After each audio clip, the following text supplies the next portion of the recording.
Carl here from Games, Brains and Head-Banging Life, gbhblofficial for short, and it's horror movie review time. Written and directed by Benjamin Barfoot, Daddy's Head has a very creative concept, it really does, and some of the finest acting seen in a horror thriller throughout 2024. But it just can't quite sustain its early promise.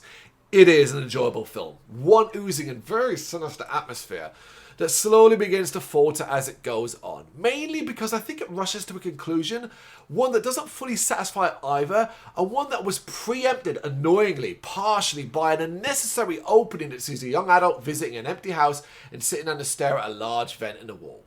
It's one of those start at the end and we'll come back to it. Brilliant, I hate that trope. But this is Isaac, played by James Harper Jones, and we then flash back to when he was younger, played by an excellent Rupert Turnbull, and when his father James, played by Charles Atkin, died in an accident, an event that traumatised and devastated the young boy, especially as the only person he could turn to was his stepmother, Lara, played by Julia Brown, who is dealing with her own grief, of course.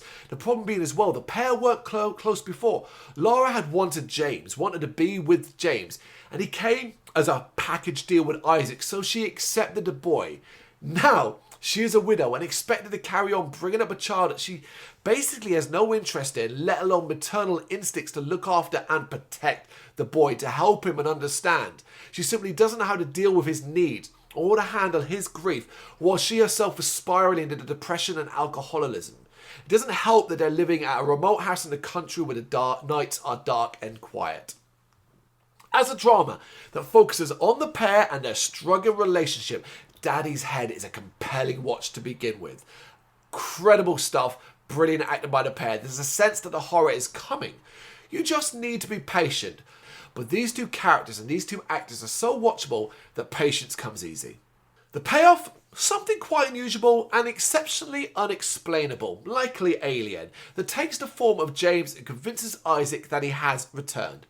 Of course, no one believes the kid, and it's seen as his way of dealing with the grief of his father's death.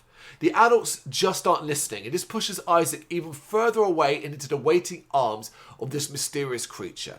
How does it look like James? What does it want? Answers that Daddy's Head will give, but in a less complex way than expected. In fact, the whole reveal is very simple, and it's one area of the story that feels very uncreative, which is just one other aspect of the finale that makes it quite unsatisfactory. The whole thing just feels like it runs out of steam, which is such a shame as the build is so strong, the atmosphere is so thick, the tension is layered, and it has some solid moments of fright. It's all about the journey though, right? Well, not when the destination is so underwhelming. It just means the journey feels like a waste of time. Which, I'm not saying that, thankfully, I don't think that's Daddy's Head. I'm not summing Daddy's Head up as a waste of time in any way, shape or form. It's not a waste of time. It's simply this. It promises a lot and it simply doesn't deliver on all of that. But for the acting, the drama, the pairing of the two actors and characters, the mother and son, stepmother and son, the heavy tension, the threat, the dread that exists around this entity, this creature, all of that makes it well worth watching. Just be prepared for a bit of a disappointing ending, really. It's Daddy's Head. What do you reckon? You got any thoughts on this one? You know what to do. Let me know in the comments. Thank you very much for watching. If you'd like to see more content like this, please consider hitting the subscribe button. It is gratefully appreciated. You can find us over at gbhbl.com, our full website where reviews, news and so much more goes up daily. We're also on all social media platforms, Facebook, Instagram, Twitter, Threads, at gbhbl. Just search for gbhbl and you will find us out there. We also have merchandise on sale. You can access the shop via the website.